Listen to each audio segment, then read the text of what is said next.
Hey Mark, good to see you, man. Good to see you as well. Finally meet you in person. Yeah, exactly. Yeah. So, been hearing lots of great things about you. Seen all your courses on LinkedIn, and book on the way. It's actually already published. Already published. It published last month. Yeah. Wow. Okay. I need but to it get my hands feels on like that. it's always on the way because it took so long to write. I can imagine. I just have to take my hat off to anyone who's literally got the concentration and sheer perseverance to get through. Naivety. You just didn't know what you were signing up for. Chad's the co-founder of Gable and my co-author for this. We're like, we write blogs all the time. We can do 12 blogs basically, and that's way harder than that, obviously now. Yeah, totally. So, tell us a little bit about Gable and your backstory on data contracts. Yeah, definitely. Basically, how I got into that role was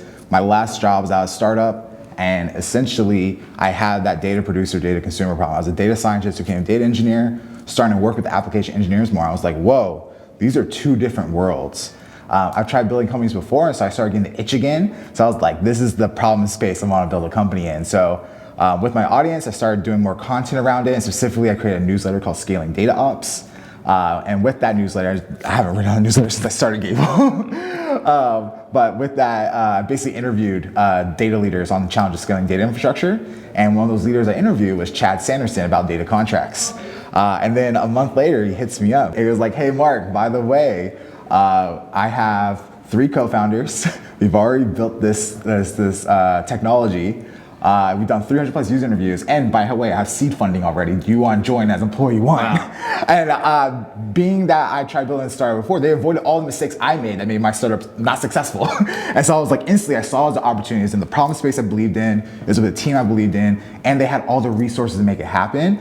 And Chad also was a content creator, so working with another content creator was going to be a great experience. So I was like, I get paid a salary to learn how to build a startup. It's been my dream job doing that, and that's how I got at Gable. So crazy too, because the company didn't exist yet.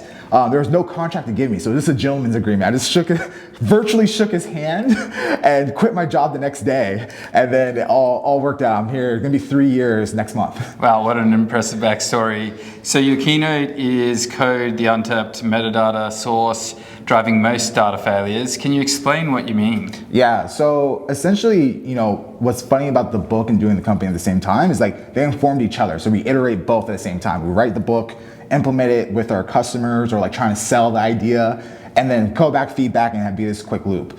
But eventually, like we have to publish the book. O'Reilly's like, please get this out now. And the learnings still continue. And so what this talk we did for code was those lessons learned. We found that people really want data contracts. They're excited about it, especially the data team. But how do you get the software team involved? How do they see it's their problem as well? And many times leadership would be very excited about this, but they need engineering buy-in to do the top-down directive for that. And so that led us to start scanning code just as a mechanism, just be like, where do you want to put your contract at? How hard could it be? And there's a theme to this. Turns out really hard because we're naive. and basically a couple of years later, we built this really robust code scanning tool. And all of a sudden it unlocked all these other problems in data that we didn't even realize. Like code scanning helps us identify, what are the operationalized business logic, and that's version control in the business. And I think that's a really special place because I think it's one of the best proxies you can get compared to this going to the business person yourself, right? But that's not really scalable in that sense. And so that's what really pushed us towards that. And then the more we start diving more into code, we realize, oh my God, the code changes the data model changes the data, and it's the cascading effect. And it's the one area where we go to the software engineers and they're like, that's nice. No, they see the code scanning, they're like, I need this now.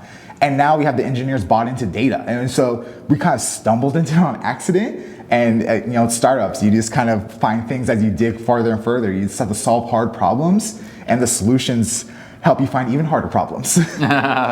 Code scanning, that's really fascinating My stuff. talk had a code repo. It's not Gable's product or anything. It's just base Python. So I can send you the link if you want to include in the show notes and stuff like that, so you can play around with code scanning. Sounds amazing. That's incredibly valuable. So your workshop is on implementing your first data contract. What is the minimal viable data contract? Yeah, so I think when I talk about data contracts in the book, it's an architecture pattern, and I consider 4 components.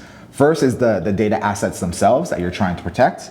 The second is the data contract spec, which can be like a JSON or YAML file, and placing your business logic onto that spec of your expectations. The next step is how do you detect what changes? So your ability to read a data catalog or get metadata or do the code scanning, right? Code scanning is one piece of metadata. That's not the only one you should get. There's multiple different areas to get a full picture of that.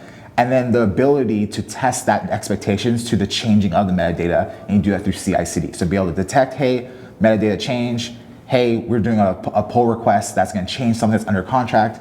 Does it violate, yes or no? And so those are the core components that make up a viable data contract. And for the workshop I just put on a Postgres database, but I'll be, you can do that with base Postgres and protections on there, right? So that's why it's not as robust enough for that. That's more of like a learning exercise, right? I think the most viable one is you go into the business, you understand what data asset is the most important and having problems, have actual business impact. And that's the first data contract you focus on because it shows business proof to warrant the extra complexity of doing this and spreading across the organization. Awesome. Well, Mark, thanks so much for joining us. Great chatting, and perhaps we'll have to get you out to Australia one day. Please, that was so cool. Yeah. Thanks, guys. All right, cheers. Thank you.